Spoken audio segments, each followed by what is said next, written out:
Hi, I'm Sick. And I'm Twisted. And this is Sick and Twisted Horrorcast.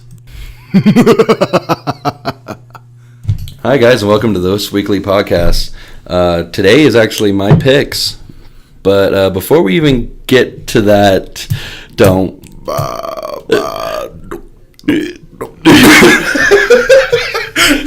we'll get on to that.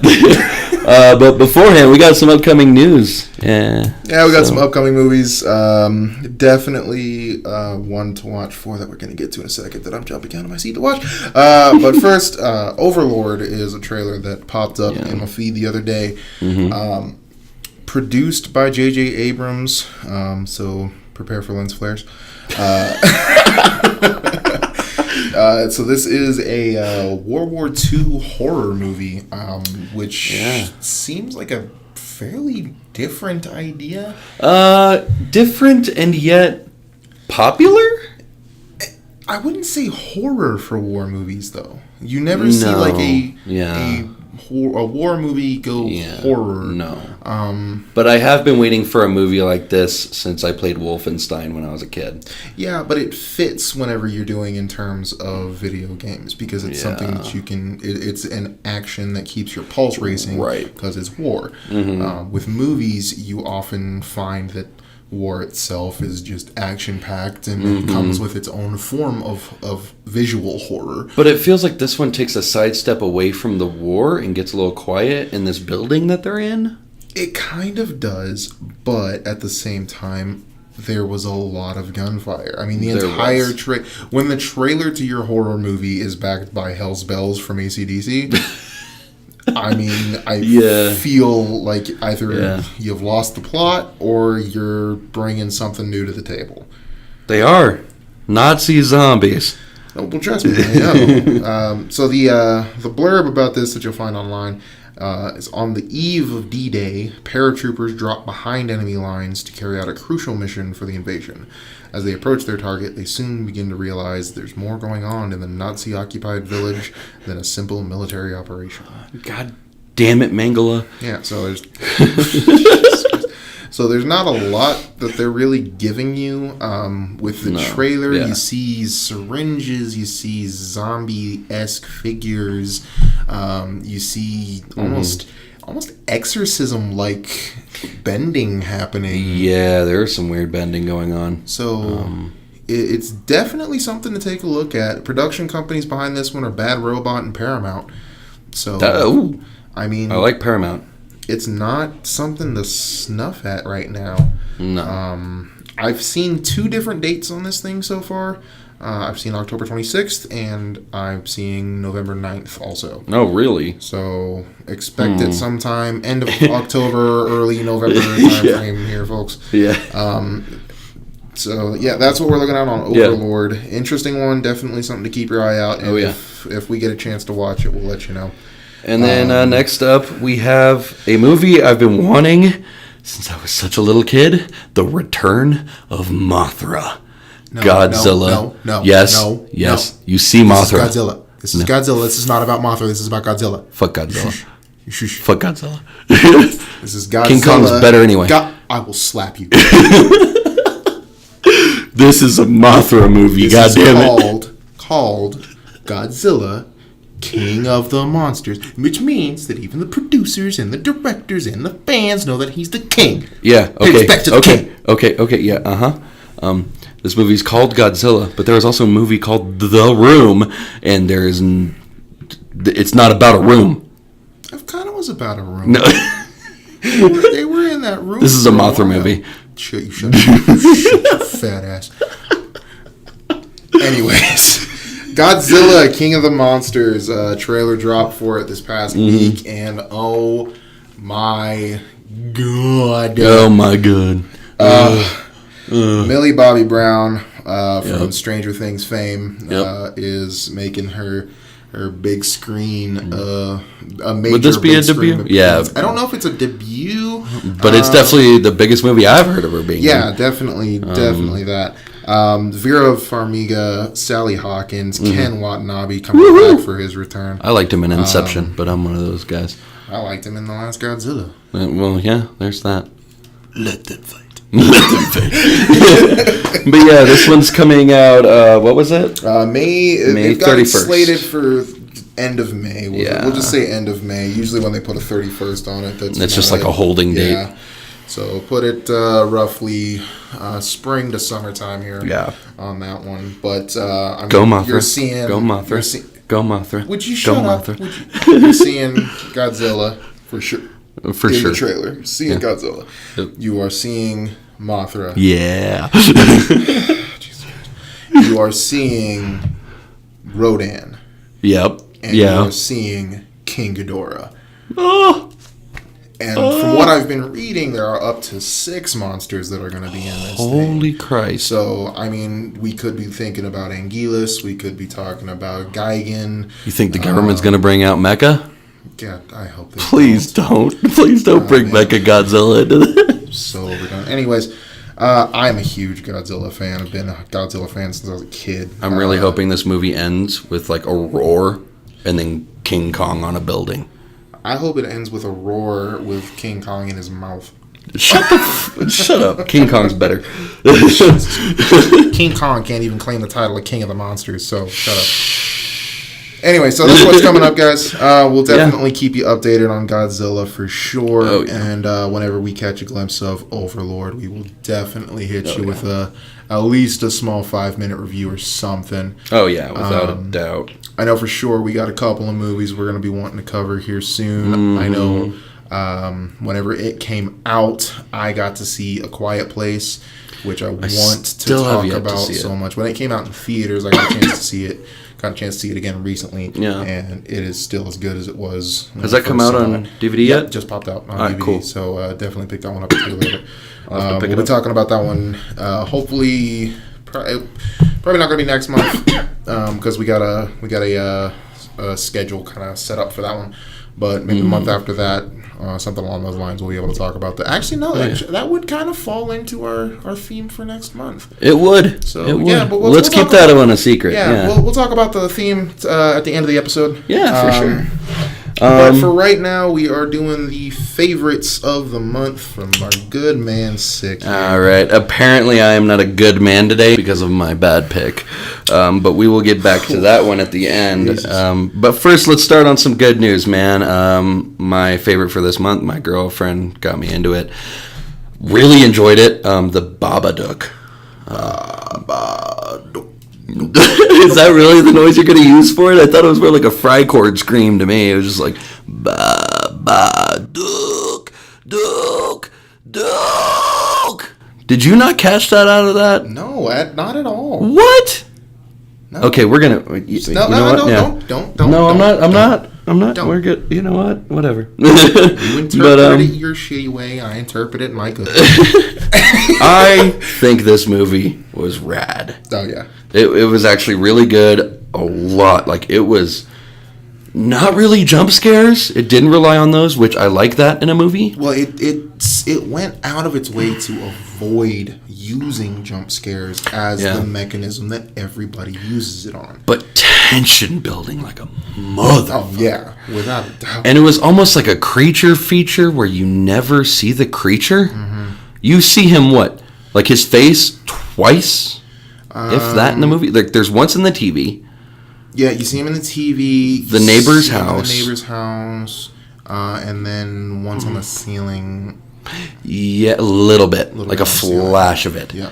Other than that, it's really like you see a silhouette. You see clothes hanging up on a hanger. And then the book. Yeah. Other than, like, you don't really see him much. You hear him. You hear about him.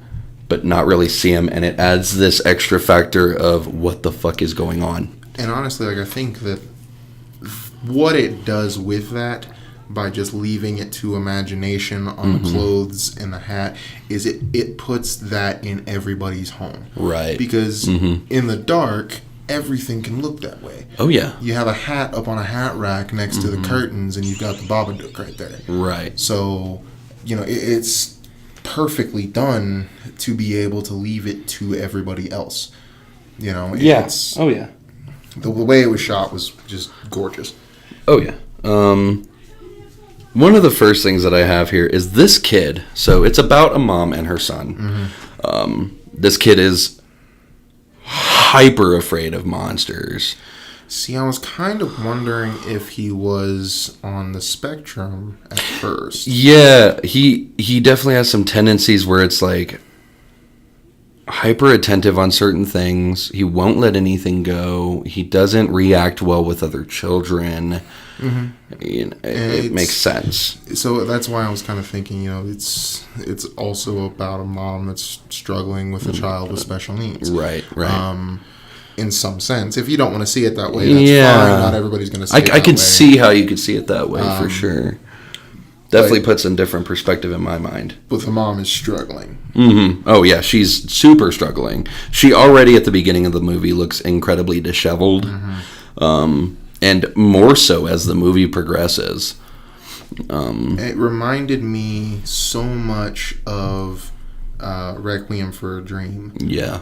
Just that progression of madness as Yeah. the movie goes on, especially kind of putting her role, like her looks matched the mom's looks in Requiem for a Dream. Yeah. Kind of like that. It wasn't the age, it was just that level of disheveledness and that level of just degradation as the movie went on, both of the physical and mental.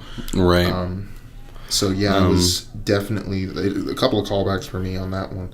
But yeah, it was definitely an interesting parable. I like that you can watch the progression. It's definitely something that they don't really do in movies. It was fantastic. Oftentimes they just kind of throw whatever is at they throw the spaghetti at the wall, see what sticks, right, and then they just scrape it back off, and they're being fine.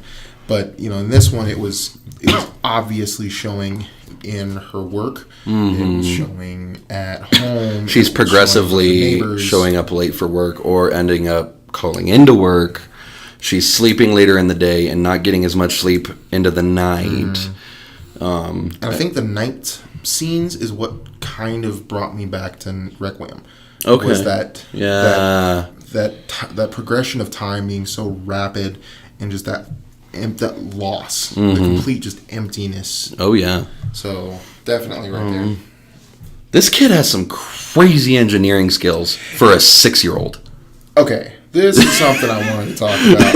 This kid makes a crossbow and a catapult as a backpack.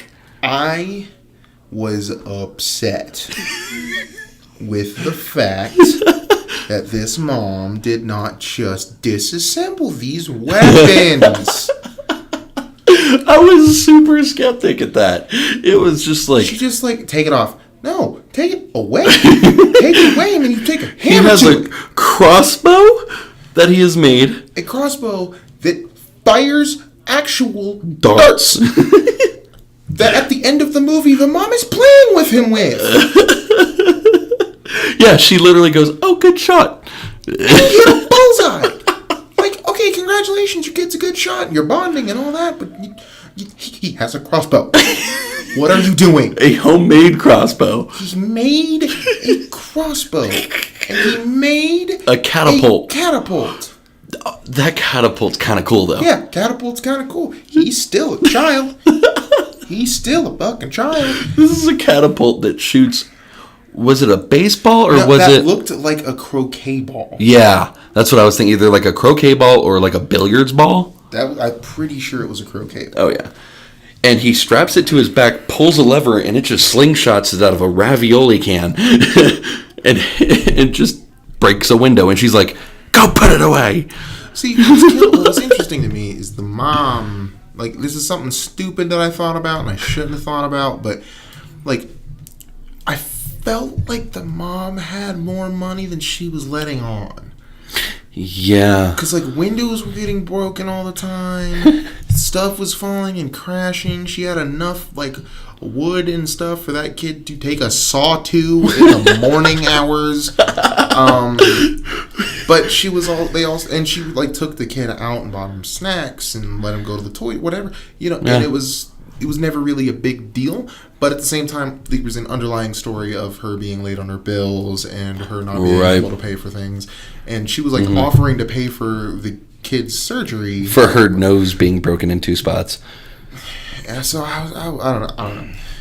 So basically, let's kind of get into the story. Okay, yeah. So she works at a senior home. It seems like it's a senior living home, and she's a caretaker. Or it could have been like more of a hospital with just a senior area, right? Because there was a dementia ward also, so it could have been a senior living home just having it.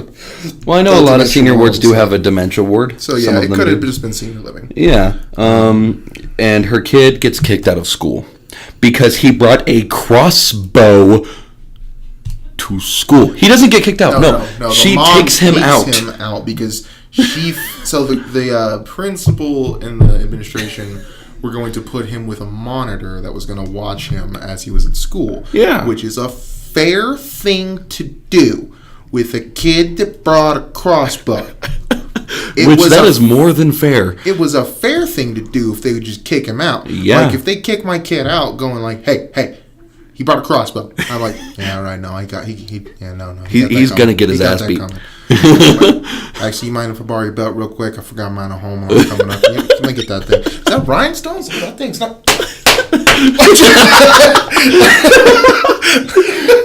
This kid is like, okay. So I get that a lot of kids talk a little bit too much. Yeah. This kid is a little bit too much for a kid. There was a lot of sentences that came out of his mouth that my mom would slap me across the room. Yeah. Clean across the room. With a closed fist. Easily. My mom would have beat the dog shit out of me if I was... She's tired. What was it? He died driving mom to the hospital to have me. Yeah, like, too much information. And if I screamed like this kid, oh, shit. Because he's in the backseat of this car, and she's like, why can't you just be normal? And he stops and just goes, ah! Like, screaming, eyes wide, and I'm like, this is a demented child. Well, the screaming there was because he was seeing the Babadook. No, he didn't see it yet. No, he did. It was at this time when he was seeing, because that's whenever he looked over. Okay, yeah. And then he went into convulsions. Mm-hmm. Yeah. So, okay. Anyway, let's get back to the story. Back to the story, yes. He gets kicked out of school. Mm-hmm. Post him getting kicked out of school, he gets taken to the cousin. The cousin's party. The aunt. It was Aunt Claire. Yes, Aunt Claire and her daughter's party, because they were supposed to celebrate it together. Well, no, their birthday. So first they go over just to drop him off, and then she's calling because he's scaring her with stories of the book that they read the night before. Yes, the book. Let's talk about the book. The book is important. Book, she goes to read him a bedtime story, says that he can pick out the story. And she's like, where did you get this book? It just says Mr. Babadook on the side and has a little picture of a guy in a top hat. Red bound book with a black label and a small black picture of a man. And he said that he found it on a top shelf. So be it, blah, blah, blah, blah, blah. This book is describing this person at first like it's a friend, like it's a goofy character. Yeah. And it's like, oh, the Babadook. Da, da, da, da, da. All of a sudden it's like, don't let it in, or else you wish you were dead. Like, it's going to kill you. Yeah. Like, it moves quick. So, here's what it says. Okay. If it's in a word, it's in the look. Mm-hmm. You can't get rid of the Babadook. Yes. I'll always find a dark place to hide, a little something extra buried inside. Okay, just reading this is actually creepy, but with the pictures that were in the book, it would kind of funny. Actually, no, I think that is the alternate. Oh, okay. I think that is the alternate. There was a couple of alternates made. Okay. Whenever they did the release of the book, these are handmade books that were released to the public and sold. And a couple of them were alternates that weren't shown in the movie. Okay. So there's the actual one. If it's in a word or it's in a look, you can't get rid of the Babadook. If you're a really clever one and you know what it is to see, then you can make friends with a special one, a friend of you and me. His name is Mr. Babadook, and this is his book. A rumbling sound, then 3 sharp knocks. Ba, ba, ba, dook, dook, dook. Which I like how they said it in the movie. Oh, yeah. Ba, ba, dook. It's kind of, it's got a little jingle. That's when you'll know that he's around. You'll see him if you look. This is what he wears on top. He's funny, don't you think? See him in your room at night, and you won't sleep a wink. I'll soon take off my funny disguise. Take heed of what you've read. And once you see what's underneath, you're going to wish you were dead. God. So that's where she shuts the book, and he is having an absolute fit at this point. The images in this book are demonic. Oh, dude, they're so bad. Especially that pop-up one. Just something about it. And then, like, he's leaning in toward the kid in his bed, and it's really freaky to see. Oh, yeah. And the kid starts wailing, like, uncontrollable. Yeah, insanely. And she puts it away, reads a different book, gets him to sleep. Yep. So, then they go, and he uses the story of the Babadook to scare his cousin, the aunt's daughter. Yeah, which she was at work, gets like a few missed calls while she gets this break from her friend Robbie. Mm-hmm.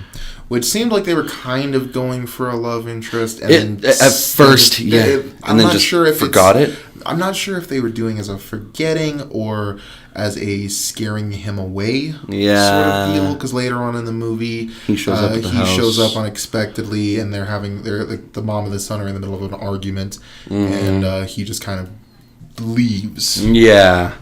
And they never really talk about him again. So it seems like it was going to be a love story there, but it almost felt at first like Robbie was going to come in last minute and save the day. Yeah. And I'm glad they didn't do that. Yeah. It really kind of solidified the mom as I can handle my own stuff. Right. Sort of.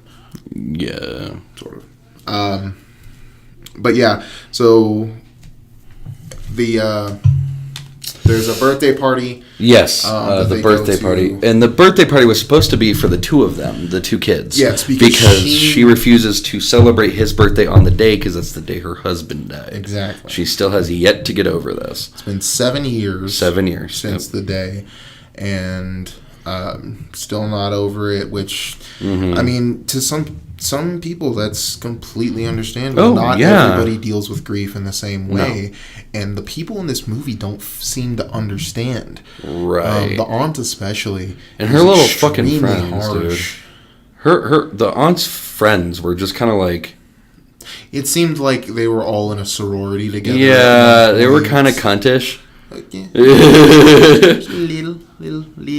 I like how she just snaps at him and just like, that must really be hard, not going to the gym. Yeah. I bet you have a lot to talk about with these, the mom, battled women. The mom just like snaps on this woman, man. That was good stuff. But no, it was... Yeah. The kid immediately starts seeing this damn thing. Yeah, but... Nobody else does. Nobody else does. The mom isn't even really experiencing anything at this point. No. She's just getting more and more fed up. Yeah. But the kid at the birthday party kind of gets cornered by his cousin in a treehouse. And she starts really laying into him about the fact that he doesn't have a dad. Yeah. And the reason he doesn't have a dad is because he doesn't love him and he's not normal. That's why his dad was taken from him and all of it. But she just awful shit and digging on him and digging on him and finally I would have snapped too. Yeah, but he finally snapped and just pushes her out the treehouse, and she gets a broken nose. Yes, and shit happens. The aunt freaks out. And that is when. On the way home, the mom is kind of getting overwhelmed, screams at him. And that's whenever he sees... You don't see it. He does. Yeah. Because he looks straight over... Get out! And starts screaming, get out. But you can tell he's looking up and over into the It's sitting right next to him. Yep. and then he seizes. He starts having a big seizure. Which the doctor said that it's his brain overheating?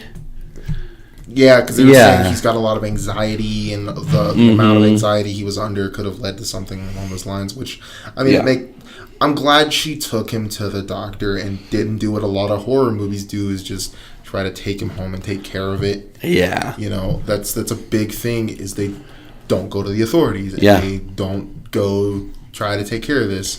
So, but the mom... puts him on sedatives. Like, immediately asks for sedatives. I think... Which, I mean, I get it. I get it on both sides. Yeah. Like, on the negative side, like... There's negatives that's going to happen to your son, and you obviously need to pay attention to that. But on the other side, that mom needed some semblance of a break. Yeah, because she just wasn't getting anything. She needed the sleep. You know, she got one night of good sleep. Yeah, where she woke up at like 11 the next day, and she was just blissful. Oh yeah, feeling really good, and then the hauntings start. Yeah, right after these sedatives, she has a good night's sleep. But then wakes up, and then the knock at the door, the 3 knocks on the door, just like the book said, it would give you 3 knocks on the door, ba duck duck duck. You know, gets that 3 knocks, and then she turns around, and goes, fuck it. She feels like she heard something, and then it pounds on the fucking door. She opened the door. She opened the door the first time, saw nobody was there. Shuts the door, starts walking away. Pounds on the door. Boom, boom, boom. Turns around, opens it, and the book is sitting there. Because she had torn the book up and thrown the book away. Yes. And at this point... now the book is completely back together. And added. Taped it together, and more was added onto it. Describing her killing the dog, her son... and herself. So what it says after was, I'll read just a little bit back, and it said, and once you see what's underneath, you're going to wish you were dead. I'll wager with you. I'll make you a bet. The more you deny, the stronger I get. You start to change when I get in. The Babadook growing right under your skin. Oh, come see what's underneath. Woo! Woo! And it is graphic images of her breaking this dog's neck. So it's one of those cutting her son. So it's one of those little interactive. Yeah, interactive pop-up books. So where you pull the thing and something happens. Yeah. And the first one is she's strangling the dog and it snaps the neck just completely over, like hard. And then the next one is her strangling her son. And you're like, okay. And then the next one is her slashing her own throat. Yeah. So it's graphic and deep and intense. Oh, it's a very intense movie overall. But that was like a very intense scene in this damn book. And the mom starts getting the hauntings at this point, and somebody calls. Yeah. Wait, was that before? No, somebody calls because she got the book. Then somebody calls, I think, is in this order. Baba, Duke, Duke, Duke. You know. And then she goes, hangs up, burns the book, smiles at her son while it's burning, and then goes to the police. And the police are like, "You burned the book." Okay. So, I mean, here's my problem with it, which it seemed like they were willing to talk to her even after, but they were just super, super, super skeptical because she says that somebody's stalking her. That's what she comes in and says. She says that there was a phone call. It says they were making all these strange noises. And then there was a book that they had thrown away that was put back together and given and left on the front porch. But the moment she said she burned the book, they looked at her in just disbelief and one of the guards giggles in the back. That was shut down quick. Yeah, by the cop looking back at him. Giggled, and that front desk cop snapped his head back and was like, "What the fuck are you doing, Johnson? I'm sick of your shit." You smoking the weed, the reefer, the pot? Dig it. Fuck, I wish I had that goddamn right here somewhere. I would fucking read that right now.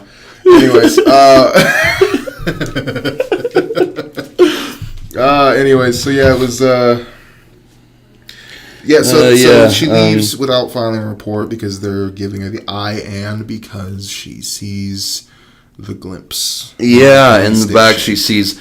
Who has a coat that looks that shredded, by the way?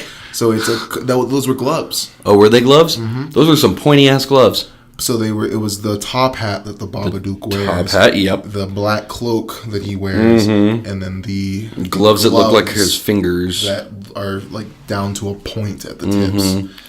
Hanging on a coat rack behind all the police I want to know whose those are. I've got no idea. But, yeah, so she gives up on that and leaves. But apparently the cops have called community services. No. So community services was brought over because her son was 2 days out of school. 2 days out of school. Yeah. Because at the end of the movie, it was 2 weeks. Yeah, that's right. Yeah. So that she was the son was a couple days out of school already and was unregistered with school. Yeah. So they had to come over and get him registered back in school. And they are freaked out because she saw cockroaches earlier in the kitchen. And even before that, the kid was like, I feel sick because of all the drugs Mom gave me. This has always been a trope in any movie, in almost every movie. Anytime like police come by or it's always at the wrong time. It's every single time there's a kid that's saying the wrong thing that makes the parent look the absolute worst they possibly can. Yeah. And it's one I am tired of. Oh, God. Like, to me, it is overplayed as hell. But it didn't seem like they were the take away your kids type. They just were literally like, we've got to get them filed back in school type. Yeah. So, they give her a card and say, here, look over your options. We'll be back in a week. Yeah. We have to be back in a week. They keep going. Some more hauntings happen. Yes. I think the biggest one was, it starts really at that night. Yeah. The door creaks open. The dog comes in. And the dog comes in. You're hearing clawing on metal. And she shuts the door. So she goes back in bed, and then the door creaks back open. And you hear like insect crawls. Yeah.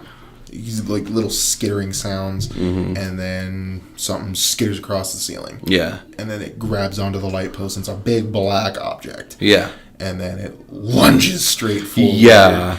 And it's like the only real thing that you could consider a jump scare in this movie. That was the only thing I caught. I try to count the jump scares for each movie, and that was the only one. Yeah. But yeah, it was throughout then she leaves that night, and they go for a drive, like the next day, I think. Yeah. No, they go downstairs that night. Downstairs? Yes. Yeah, they go downstairs that night. She tries to keep him... Is this the night that she tries to keep him awake for the sedatives to kick in? I think... No, I can't remember which one that was. I think it was this night, but not 100% on that. This was the night that you do see the creature on the TV, though. Yes, so this is... Yeah. No, that was the last night. Oh, okay. There's still one more day in between. Okay. On this day, she gets into the car wreck. Yeah, the car wreck. Let's talk about that for a minute. She's driving down the road, just trying to stay away from the house for a bit. Sees it crawl on the car? So she sees it, she hears it first. She takes him out to breakfast. Yes. And then driving back, she hears it, like, screeching at her doing that Babadook shit. Mm-hmm. And then scratching on the roof of the car? She sees it fly up in the rearview mirror. Yeah. And then it's scratching on the roof of That's the car, when she starts swerving. And she crashes into somebody else. Yeah, this part was a bit weird. What do you find weird about it? The fact that he's like, this is a new car! How dare you! And then comes up to the window, sees him, and just lets her fucking have it. And it's like, with a car inside, with a kid inside as well. Could have fucking got hurt. This shit, that shit. And she just takes the fuck off. He doesn't remember a license plate number.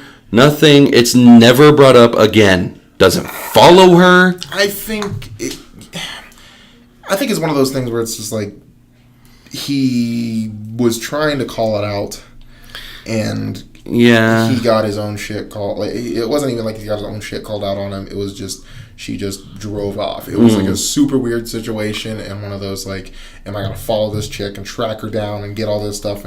No, he looked like he was well enough off to pay for his own shit. He was just bitching to bitch. Yeah. So it was a little weird, but it was just an asshole scene being an asshole scene. And then for the speed and the sound and impact of the collision, not a lot of damage. Like damn near none. There was like the front headlight. But that was a station wagon.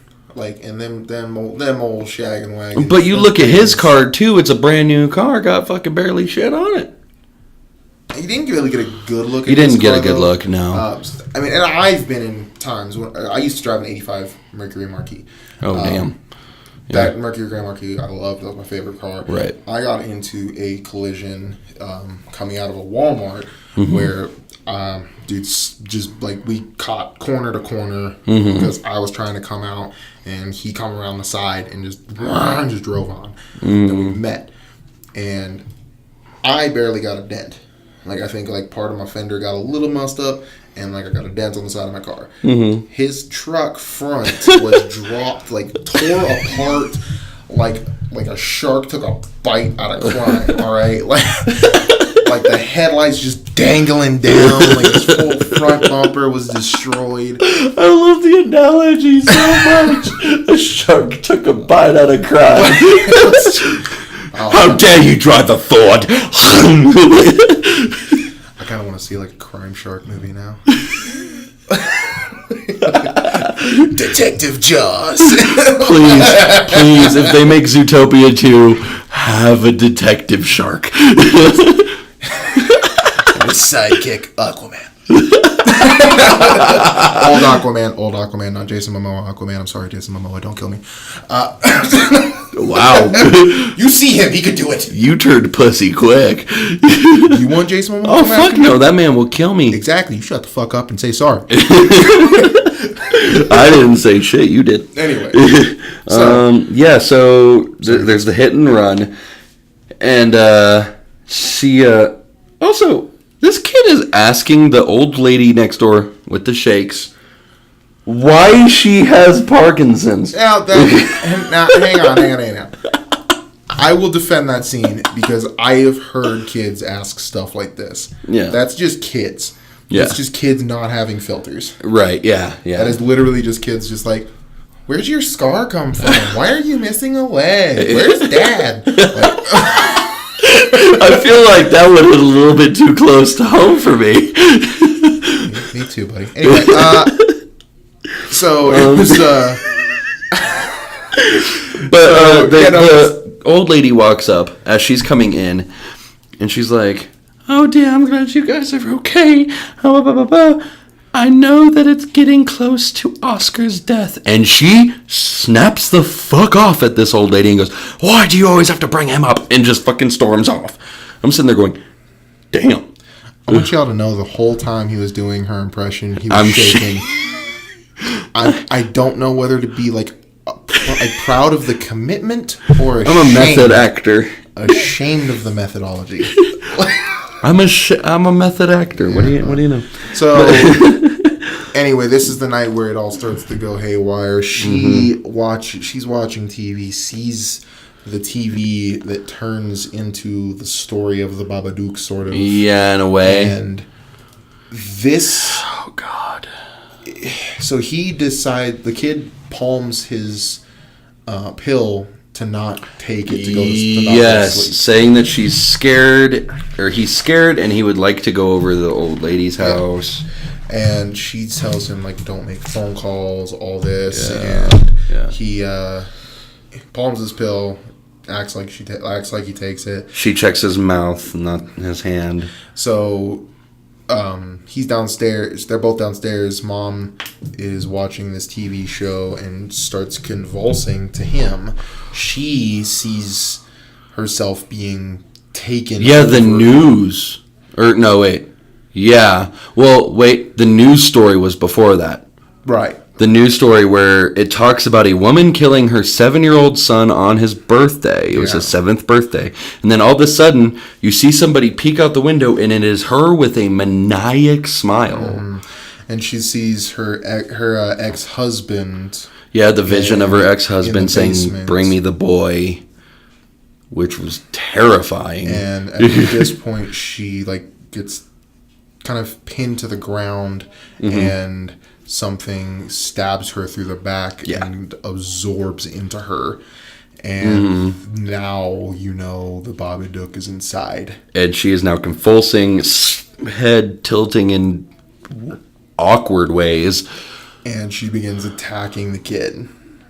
Oh yeah, the kid tries to call. Yeah, he tries to call the neighbor. She grabs the cord. kitchen knife, says, "Is this what I have to do?" And you're immediately like, "Oh my gosh, she's gonna stab this fucking kid." I thought so. And then cuts the telephone wire. Cuts the telephone wire, locks all the doors, locks all the windows, and then Kid starts getting battle ready. He is stashing his weapons everywhere. Because whenever she wakes up to her holding the knife. Yes, because she saw him on the couch, bloody. Yeah, but it's a vision, and he's like, "Mom!" And then he's scared shitless. She wakes up and she's holding the butcher knife. Yeah. And he's just scared in the corner of the couch. And then he dips upstairs. Yeah, he just takes the fuck off. And which I would too. Yeah, no, I don't blame him a bit. So then this is where everything goes just awful for this movie. Yeah, the dog. The dog. The first death is the dog. And this is only. Yeah, it's the only death in this movie. God, I didn't think of that. Mm-hmm. That's the only death. This is actually one of the first horror movies to do it, where it is no deaths in the beginning, or the characters from the beginning don't die alive in the end. All characters in the beginning are alive in the end, minus the dog. That's crazy. I didn't think of that. That's nuts. But this death is fucking intense, dude. Which speaks to a horror movie when it can do that. Yeah. It definitely speaks to the merits of a horror movie when it can be a good horror movie and not rely on death or gore, really. Yeah, there was really only very few gore, and it wasn't really gore, it was just a little bit of blood. Yeah. But that death of the dog was fucking intense, dude. It does it off screen. Yep, you just see his legs kicking around, and you hear him yelping, and then you hear a snap, and his legs fall. She is strangling the dog at first, and then snaps its neck. Yeah, and you see his legs fall, and you see her drop it to the ground. Yeah. Which, I don't like the death of a dog, but they did it right. I still don't like it. I can't stand it. I will never like the death of a dog. There are times when it's understandable, but that's about it. Yeah. Then she immediately goes right up those fucking stairs toward her kid. And slamming on that door. Oh, yeah. She straight up ape shits the fucking door. She's swinging on the door frame, kicks it open, and I'm like, oh, shit's going down. Usually it's just I can't get through. I'll figure another way. Yeah. Oh, this time. Nope, she just turns into orangutan mom, dude, and just kicks that fucking door in. Kind of an awesome scene. I was proud. Yeah. So. But this kid immediately pisses himself, and she gets on his ass, and I'm sitting there going, I'd piss myself too. My mom just swung in like an orangutan. Yeah. But this isn't the mom, and he realizes it immediately. Oh, yeah. And screams you're not my mom. Yeah. And then runs over, grabs his crossbow, shoots her in the arm. Yep. And then boom, hits that catapult right into her head. Yep. Goes racing downstairs and pulls his drawstring. Yep. So he downstairs in the cellar, he's kind of set up this whole little thing. Yeah. And he pulls this drawstring that runs across the base of the floor. Trips her the fuck out. Trips mom. Knocks her the fuck out. No. Hang on. Before that, she catches him in the kitchen. Yes. So she catches him in the kitchen, starts strangling him. Yeah. And this is where I'm like, oh my God, he's gonna kill He starts petting her face? Yep, starts petting her face, and she kind of... No, that's downstairs. Yeah, it is downstairs. Yeah. The strangling happens downstairs. Yeah, so he actually knocks her out first, though. No. There is in the kitchen, and she's saying, I'm sorry. That's what was going on. Yeah. She was saying, I'm sorry. Starts reaching for his neck. And then the kid grabbed a freaking knife. Smart ass kid. In the leg. Smart. This kid is brilliant. When he's not, being a little shit. When he's a monster hunter, he's brilliant. Yeah, that's it. That's being it. A monster hunter, kid's good. Stabs her in the leg, then runs downstairs, trips up mom. She starts choking him the fuck out. Is that before he slams her in the back of the leg? No. So she trips up mom. Mom trips over the cord, slams her head into the roof. Yes. Drops down, starts to kind of groggily get back up, and then he just back of the right head in takes her out. Yep. And then... Well, he takes out her legs first. So she wakes up. She's tied up with rope. Yeah. Which, god damn, this kid's smart, dude. But, like, she's like Lilliputian tied down. But she gets out. Yeah. One hand free. Starts choking him. Mm-hmm. He starts kind of petting her face, saying, Mom, I love you. I'm not... And then she spews the black blood up. Yeah, which I wrote down, kid's love saves her. Yeah. His love for her just literally gets her to snap into action. Pretty much. And it's that mom's, mom just needed to snap out of it thing. And the dream. The dream? Or no, it wasn't the dream. It was back in the so upstairs. They went upstairs, and then the Babadook gets a hold of the kid. Invisible Babadook gets a hold of the kid. After he says you can't get rid of the Babadook. Yeah.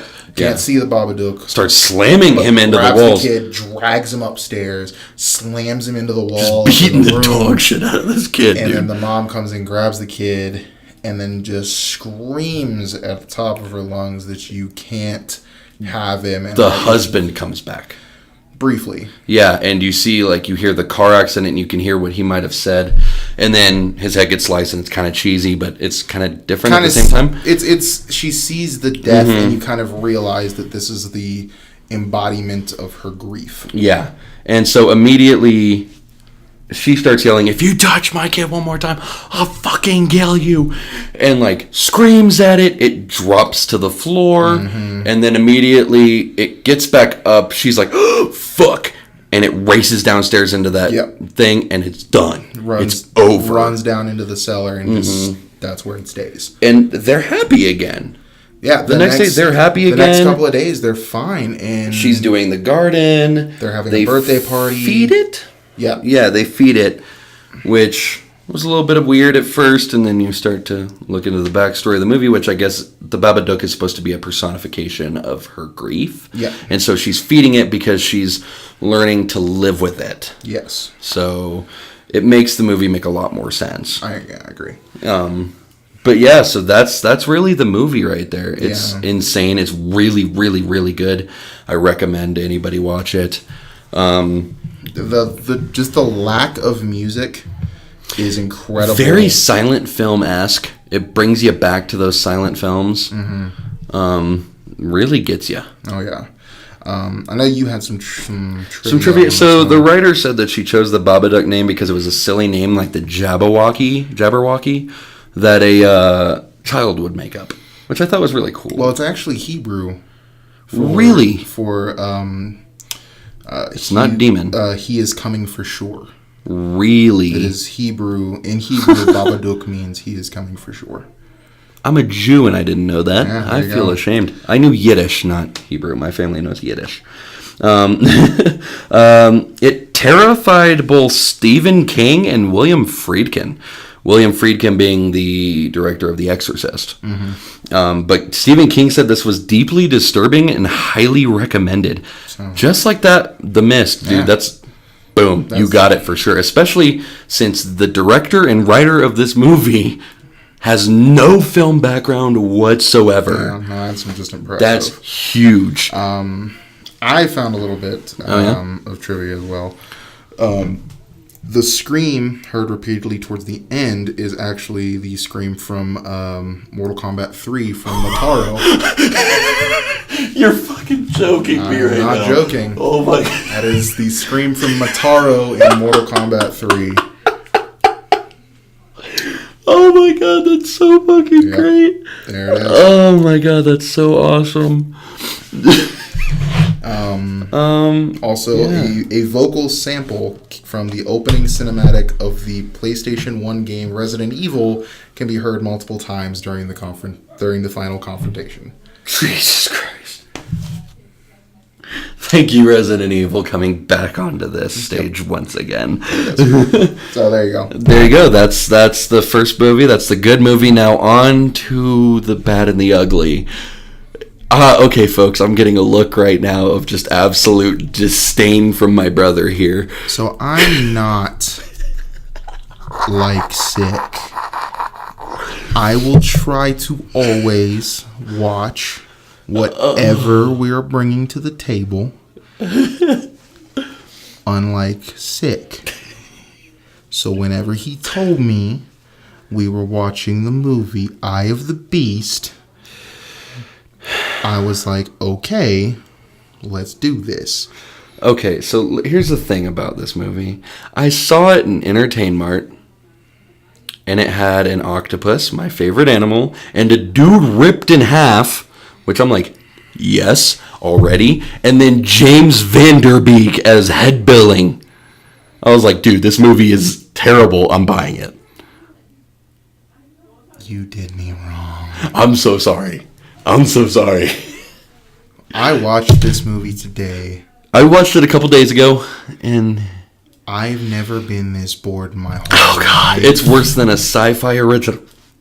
Like, I realize that we're getting to 50 minutes. We're not going to make it to an hour talking about this movie because nothing fucking happens. No, nothing happened. That's why I felt okay going as long as we did with the Babadook. Tits. This is the most boring movie I've watched, and I used to watch Oxygen movies with my mom. God, I would have rather watched an open heart surgery movie. And not the surgery itself. I'm talking like a 30-minute loop of pre-washing hands. Oh my God, this movie is supposed to be just like a sci-fi creature feature about a giant squid that lives in a lake in Canada. Which there is an island in this lake in Canada where there are tourists. It's supposed to be a fishing village. And there are tourists. And I don't know.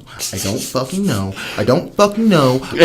This movie was apparently filmed in Winnipeg. And they thanked Winnipeg at the end of it. And I'm sure Winnipeg is now sitting in the back going, all of Winnipeg flipped off this movie. Winnipeg just sat there and go, please don't bring us into this. Winnipeg picked up and moved. Pick Alberta. If you look at the map, it's a black spot. Oh, speaking of Google Maps. Jesus Christ. Google might as well be the main protagonist. Google is Nora's go-to in this movie. Nora.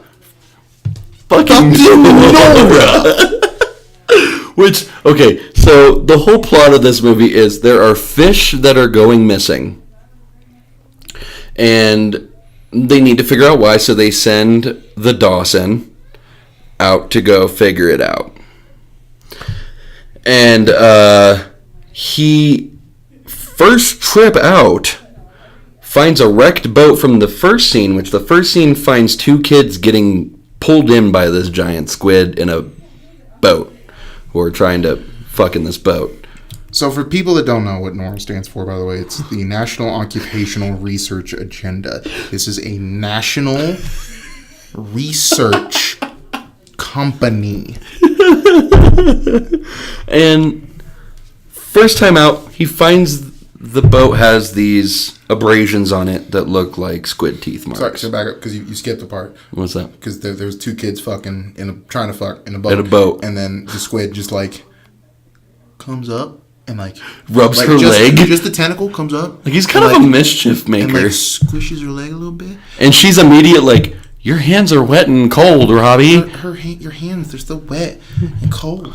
And I'm like, do you not know what a hand feels like? Because that's a tentacle. That is clearly a tentacle. It's the fakest looking tentacle I've ever seen. Oh, God, life. It's so bad. But it's clearly a tentacle. And it's on your leg when both of his hands are on your hips and or boobs. And then she screams, and apparently it scares the tentacle because it just crushes the whole boat. It just says, fuck it.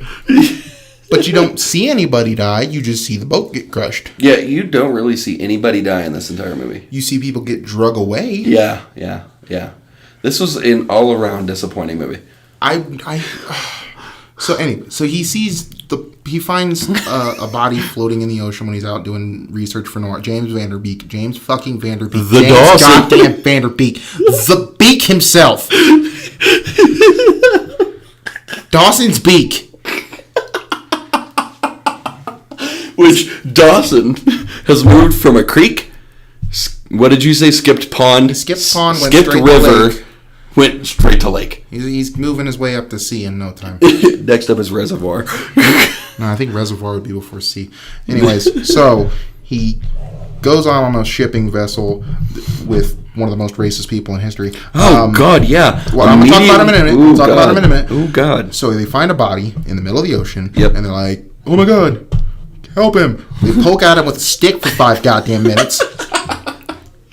Nobody jumps in the water to help this fucking kid. He's in a life preserver and looks dead, but he's not quite dead. Nobody jumps in the water to help him. They poke him with a stick, with a long fucking stick. They poke him, and they finally hook him with the stick and pull him up on board with the stick. Nobody goes to grab the kid. They poke him and grab him with a stick. So then he's on board, babbles about seeing some sea creature, and dies. And nobody tries CPR. CPR. He's from fucking Nora, and they're fishermen. Nobody knows CPR. Dude, the hatred coming out of my brother right now. I'm angry at you. Dare you make me Dude, watch I'm this? angry at me right now, dude. So then he puts all the boat pieces together, which James Vanderbeek sucks at puzzles, by the way. He tried him like 6 fucking tries to figure out how these 2 pieces would fit together. 3 total. With lettering on them. Couldn't figure that out for a minute. Finally gets it together, takes a picture of the shit, and then they take the body, and I think this is the freaking storage unit to a fucking food court, because they literally pour ice on these bodies. And set him in an ice trough. And just put them in a fucking trough. just ice on the bodies. What the shit? They literally put him on ice. There's not a morgue in this village? Nowhere? No? There's not police in this village. Nobody calls the cops. The person that they show as police is like wildlife. Is actually the Department of Fish and fucking Wateries. I'm angry at you. Part of the Department of Fish Department of Fish and Wildlife. I think is what it is. Yeah. That's what she is. That is the fucking authorities on this. Her nickname is Camel Toe. Jesus. Good Lord. There's a scene where she had some just massive. Looking like a Nerf ball cut in half down there, dude. Jesus Christ. Anyways, so a tourist just disappears. You don't get to see it. No, but you see this giant shadow take off. Giant shadow on a beach disappear. This giant squid on the shore of a beach silently, dude, like the T-Rex in Jurassic Park, silently made it up, scooped a guy up without a scream, nothing, ganked him into the water, and swam away without a fucking peep. Dude, goddamn 100 stealth from Skyrim squid. I'm not gonna be able to talk at all, Emma. You did this to me. You made me. You're just like, you take this. Okay. What was it up next? Oh yeah, the fisherman with the foot. Yeah. Or no, the bar scene was before that. There's nothing to talk about. The racist bar scene? Oh yeah, the racist. Okay, so the Dawson decides to go walk up to this group of native Canadians. Okay, so there's an ongoing thing in the movie about the reason Nora showed up because there was no fish in the sea, in this lake. And they were trying to figure out why there's no fish in the lake. And this fishing village, and the white fishermen are blaming no, because it's multiple that agree with him. He's just the only one that says it. So there's only one that I've seen later on that says anything. Yeah, he's the only one that says anything about it, but they all agree that it's the problem. One fisherman is the only one who will speak out on it because he's the most racist sumbitch in this whole... And like most of the horror movies I've ever seen... This guy's like he's more right racist than Django Unchained. Just bad. Just Indians. Goddamn Indians. I was surprised we didn't hear engines. Like I bet we did. I stopped listening for a while. This guy's name is Jordy, and he hates the native Canadians. Because he feels like they came, and once they came and started fishing, they took all the fish. They took all the fish is his argument. They took all of the fish. And so the Dawson decides to go talk to these guys, and immediately they don't like him. And they start talking to him in their native tongue. Now, the reason they don't like him, which it's not that they don't like him, it's the fact that they're grieving because they're pretty sure that they just that he just lost his daughter. Yeah. And their only insult toward the Dawson is Science Guy. That is his name. He is now turned, instead of, Dawson, he is now Bill Nye. They just talk about him being the science guy or the research guy or something along those lines, and I'm like, can you guys do any better? Not even like nerd. like suck a dick. This fucking movie, goddamn it! It broke me, people. Yeah, but the fisherman fishes up a foot that fights pretty fucking hard. This foot fought. Yeah.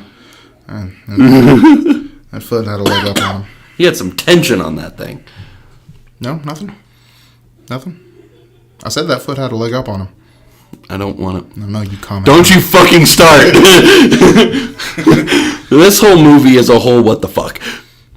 Fishermen like football.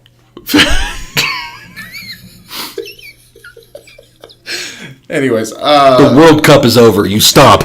So, anyways,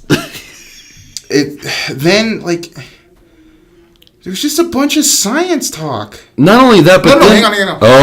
The 10-minute science scene. Google. Oh God, Google. Yeah, let's talk about the first upcoming of Google. NORA.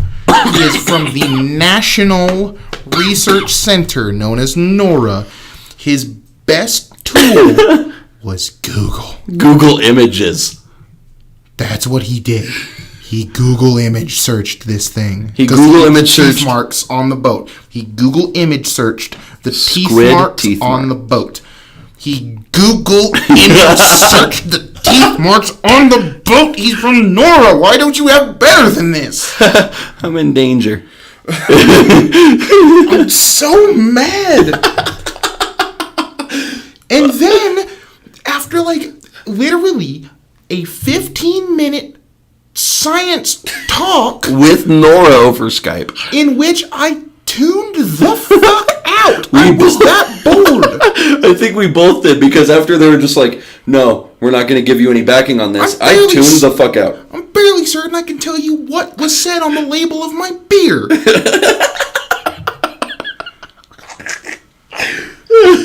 So I tuned back in to see the most unimportant scene that they made seem like the most important scene. Still going on. The most important scene that they make it seem like is the science woman zooming in on Google Earth. Google Earth. and somehow sees the giant squid that they didn't believe in on the map. Oh my God. It's on the map on Google Images that nobody else would bother to look at, apparently. And somehow she immediately zooms in on it. Like, she clicks in the coordinates for this lake, just keeps zooming in, and it's right where she zoomed in on. But it means nothing. It meant nothing because she did nothing to help. She tried to call. No, she didn't. Yes, she did. Did she? Yeah, she tried to call. She called the hotel room. And that's when Maddie decided to go, wait, there's cell phones back then. It still meant nothing.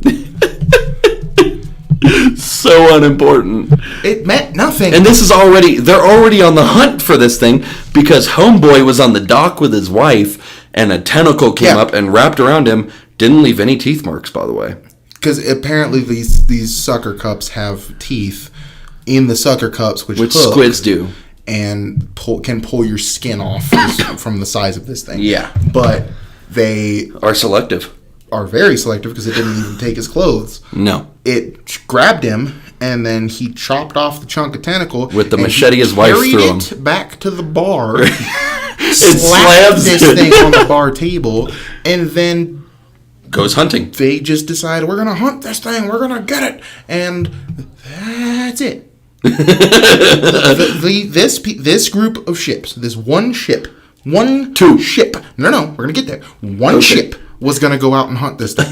One fucking ship in this fishing village where people make their living on fishing is hunting the biggest prize in fishing history. Not just fishing history, but fishing history, research history, fucking everything. Just fucking everything. And it's in a lake. History, period. And it's in a fucking lake. A freshwater lake. So, this one ship was going to get it, and no, they decided, you're going to need some more help. The beak decides to come up, says, hey, you're going to need some more help. So they bring the Indian fishing, the Native American fishing group comes up. Native Canadian. Shut up. The natives come up. They say, hey, we're going to help you. First, the racist guy goes, I work with no Indians. And then they're like, shut up, you're doing it. Immediately. Okay. So the grand total in this whole island of fishing village people, 2 boats are hunting the biggest prize ever. Horse shit. So they decide, like, the squid comes up in the middle of this BS hunt, in which most talking in any hunt, any finale of a movie I've ever seen. So anyway, he grabs the tentacles come up. I'm skipping a bunch of crap. Sinks the first boat. Quick. Comes after the beak's boat. Boat's dead, by the way. The boat dies somehow. It's like an old ship, and the engine dies. So they hook up a cord that they rip off the boat. Yeah, they hook up the electrical cords for the lighting on the boat to a harpoon, to a generator, to the generator in the bow of the ship, in the hull. And they're of the ship. waiting for the electricity to build up, and they start taping this wire to it, and the lights all go out. And then all of a sudden, they shut the power off to the boat because they didn't want to hook it up at the same time. So the weird guy, decides to grab out a $1 plastic 2AA flashlight and go, can't kill what you can't see, and duct tapes it to the harpoon. I don't know why you see it as much of a problem. It came out of the water. It was a stupid scene. It's a stupid scene, but it came out of the water. So what do you want? This movie was stupid. You picked this. You did this to me. Anyways, it takes creepy guy. It takes creepy guy. It takes racist guy. And then wraps around girly. And as the electricity picks up as the beak is trying to get her free. He's punching the tentacle. He punched the giant squid's tentacle. Well, then he finds a hatchet. He found a fire fucking axe. Why did nobody else find this fucking fire axe? Wrapped up in fishnet. Everybody else was using guns. Why? What is this accomplishing? He gets her free. The thing comes out of the water in the most dramatic shit. Because reasons. And she throws the harpoon in, it hits it in the eye. And then they turn the electricity on the boat, and it shocks this thing, and it dies. Yes. And then the cord that is attached to the harpoon wraps around her foot, drags her underwater. Because we needed more attention. Reasons. And the beak has to go in and save her, and he saves her, and then they're making out in the water, and then they leave it on this like weird will they stay together, won't they stay together? They're not gonna stay together. He's a researcher for fucking Nora. Why would he come and live with you with your mom, because you live with your fucking mom? Why would he leave Nora, this expensive national job, to come live with you and your mom on a fishing village where the lake has no fish? Does this really grind your gears? Ah! And that's what really grinds my gears. Well, thanks for explaining that movie. I'm sorry. You did this to me. I think I broke Twist. I really think I did.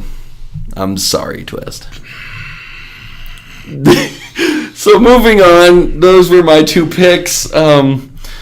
Remember, these are just our opinions. According to Rotten Tomatoes, it will also be your opinion. So, according to common sense, over your opinion. Stop it. If you liked Eye of the Beast, good on you. No, bad. Bad on you. You did bad. Damn. And if you hated Babadook, so have it. To end off every episode, we do this thing called accidental horror. And so for this, it's a movie that wasn't exactly horror, but a scene in it that either was horror or just happened to be terrifying for us. Yeah. This week we are doing Lord of the Rings and the faces that are made in this damn movie. So there's 2 that come to mind. Both in Fellowship of the Ring. Fellowship, yeah. Mm-hmm. The first one is Bilbo.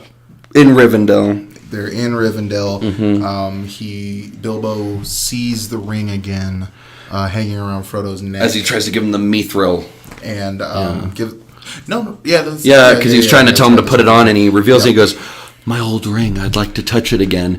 And he starts to close it back up, and all of a sudden he reaches out, like super claw, like his claws actually form on his hand. Yeah. Reaches out, his teeth turn sharp, his face goes gray and shadowed, and his eyes get sunken in, and he turns into a demon for a split second. And what is easily the most random jump scare in action movie history. Ooh. God, yeah, it freaked me out as a kid, but not as much as goddamn Galadriel. That shit. She is walking through, and Frodo sees her barefoot walking through with this pitcher, and I'm like, "Ooh, Kool-Aid!" Follows her. She pours it into this shallow bowl, which is apparently a mirror that shows what has been, what will be, and what is not yet to come. And he looks inside, sees the suffering of his people, all this stuff, sees that he has failed pretty much. And he offers to give it to her. And she freaks the fuck out. Oh, yeah. Just, "You have given it to me, and I will be the queen of all power." And you're just like, oh. She got smooth. Yeah, it was that time of the month. Yeah, no, it was... Dude, she turns gray and blue, shines like a diamond, and her entire face goes alien? Yeah, did it seem very alien to you? Pretty much. And she is just floating in midair, like Jesus spread out, and her voice gets about 3,000 octaves deeper. And there's like 5 of them. 5 different voices. Yeah. No, that was... I'm leaving us some fucking dreams right there. Shook, bruh. Shook. Yeah, so... Anyway, that's Lord of the Rings was our accidental horror this time, and that was just that was some shit right there. And you wanted to leave them with what we're doing next month. Yeah, next month we are the subject for next month. I know this month was kind of just Friday the 13th, ambiguous. 1 week was Friday the 13th because we did our intro and then our 2 picks. And we wanted to kind of do more of a Friday the 13th month, but we also realized there's going to be more Friday the 13th. Yeah. So we want to leave those for them. Yeah. usually we're going to do more of a specific theme for the month and stick to it for the entirety of the month. This month is going to be Cabins in Woods. The general theme of a movie that takes place in cabins in woods. It seems like a strange theme, but it's a common theme among a lot of movies. I know our first good movie is going to be The Cabin in the Woods. Of course, it has to be. It has to be. It's a fantastic movie, and I want you all to watch it and come prepared with taking your own notes, whatever. Oh, yeah. Not 100% on what our bad one is. If you have a request, please send it to us. By all means, send us a request. There's quite a few bad movies that we can choose from. I know. It is really technically. We disagree on one. Yeah, that's true. We might spend a whole podcast because I'll talk about how it's good and you can talk about how it's bad, and it will be both movies in one. So just let us know, and we will. We'll take a look and probably end up on the podcast. Yeah, for sure.